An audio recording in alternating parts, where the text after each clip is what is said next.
അല്ല, കോൺഗ്രസ് ഇതുവരെയായി ഒരു നിലപാടെടുത്തിട്ടില്ല. ഇപ്പോൾ ജനുവരി 22 അയോധ്യയിലെ ക്ഷേത്രത്തിൻ്റെ ഉദ്ഘാടനം. അതിന് ഇനി ആലോചിക്കാൻ സമയമുണ്ടല്ലോ. കാരണം കോൺഗ്രസ് ഒരു ദേശീയ പാർട്ടിയാണ്, മാത്രമല്ല ഇന്ത്യ മുന്നണിയെ നയിക്കുന്ന പാർട്ടിയാണ്. ഇന്ത്യ മുന്നണിയിലെ ഏറ്റവും പ്രധാനപ്പെട്ട ഘടകകക്ഷിയാണ് സമാജ്വാദി പാർട്ടി. ഇന്ത്യയിൽ ഏറ്റവും അധികം MP-മാരെ നൽകുന്ന UP-യിൽ ഇന്ത്യ സഖ്യത്തിന് ഇന്ത്യയിൽ കോൺഗ്രസ്സാണ് നയിക്കുന്നതെങ്കിലും UP-യിൽ നയിക്കുന്നത് സമാജ്വാദി പാർട്ടിയാണ്. ആ സമാജ്വാദി പാർട്ടി പങ്കെടുക്കുന്നത് പ്രഖ്യാപിച്ചു കഴിഞ്ഞു. അതോടൊപ്പം തന്നെ ഉദ്ധവ് താക്കറെ വിഭാഗം ശിവസേനയും പങ്കെടുക്കുന്നു. ഇപ്പോൾ കോൺഗ്രസ്സിന് പാർട്ടിക്കുള്ളിലും ഇന്ത്യ മുന്നണിയിലെ കക്ഷികളുമായിട്ട് കൂടിയാലോചിച്ച് ഉചിതമായൊരു തീരുമാനം പാർട്ടിയുടെ ദേശീയ നേതൃത്വം സ്വീകരിക്കും.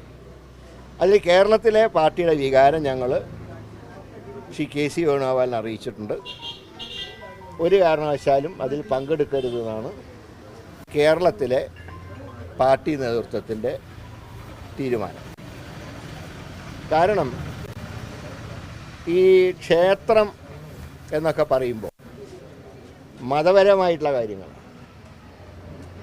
ആ മതപരമായിട്ടുള്ള കാര്യങ്ങളിൽ അങ്ങനെ ക്ഷേത്രം സമർപ്പിക്കേണ്ടത് പ്രധാനമന്ത്രിയല്ല, പ്രധാനമന്ത്രി ഭരണത്തലവനാണ്. അമ്പലങ്ങളും പള്ളികളെല്ലാം ഉൾക്കൊണ്ട ഒരു രാജ്യത്തിൻ്റെ പ്രധാനമന്ത്രിയാണ് നരേന്ദ്രമോദി. ആ നിലയ്ക്ക് അദ്ദേഹം ഒരു കാരണവശാലും ആ ക്ഷേത്രം ഉദ്ഘാടനം ചെയ്യാൻ പാടില്ല. പകരം അതിൻ്റെ ട്രസ്റ്റികളും തന്ത്രിമാരുമാണ് അതിൻ്റെ ഉദ്ഘാടനം നിർവഹിക്കുന്നത്. എന്നാൽ ഇതിനോടനുബന്ധിച്ചാണെങ്കിൽ സാംസ്കാരിക സമ്മേളനങ്ങൾ നടത്താം. അത് കേരളത്തിലും നടത്താറുണ്ട്.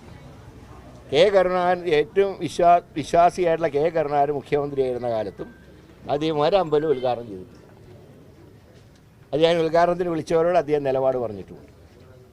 പിന്നെ മാത്രമല്ല, ശ്രീരാമൻ ഇപ്പോൾ സുബ്രഹ്മണ്യ സ്വാമി പറഞ്ഞൊരു വാചകത്തിന് വളരെ പ്രസക്തിയുണ്ട്. ശ്രീരാമൻ യാഗം നടത്തിയപ്പോൾ സീതനെ ഉപേക്ഷിച്ച കാലമായിരുന്നു. പക്ഷേ സീതയുടെ ഒരു പ്രതിമ ഉണ്ടാക്കി വെച്ചിട്ടാണ് അദ്ദേഹം യാഗം നടത്തിയത്. ജീവിച്ചിരിപ്പുള്ള ഭാര്യയെ ഉപേക്ഷിച്ച ആളാണ് നരേന്ദ്രമോദി. അതുകൊണ്ട് അദ്ദേഹം ആ ക്ഷേത്രം ഉദ്ഘാടനം ചെയ്യാൻ ഒട്ടും യോഗ്യനല്ല. അപ്പം അങ്ങനെയൊക്കെയുള്ള സാഹചര്യത്തിൽ ഇതിൽ പങ്കെടുക്കേണ്ടത് തന്നെയാണ് പാർട്ടിയുടെ കേരള ഘടകത്തിൻ്റെ നിലപാട്. അഖിലേന്ത്യാ നിലപാട് ഇന്ത്യയിലെ ജനങ്ങളുടെ വികാരം മാനിച്ചുകൊണ്ട് ഒരു തീരുമാനം അഖിലേന്ത്യാ നേതൃത്വം കൈക്കൊള്ളും. പിന്നെ മാർക്സിസ്റ്റ് പാർട്ടിയും CPIയും കാണിക്കുന്ന പോലെ കോൺഗ്രസ്സിന് കാണിക്കാൻ വയ്യ. കാരണം അത് രണ്ടും വിശ്വാസമില്ലാത്തവരുടെ പാർട്ടിയാണ്. ഞങ്ങളുടെ എല്ലാ വിഭാഗക്കാരും ഉണ്ട്, വിശ്വാസികളുണ്ട്, അവിശ്വാസികളുണ്ട്, എല്ലാ വിഭാഗക്കാരുണ്ട്. അതുകൊണ്ട് എല്ലാവരും ചേർന്ന് യോജിച്ച തീരുമാനം പാർട്ടി എടുക്കും. അക്കാര്യത്തിൽ യാതൊരു സംശയവുമില്ല. അതുകൊണ്ടാണ് പിന്നെ ജനുവരി 22 തീയതിയാണ്.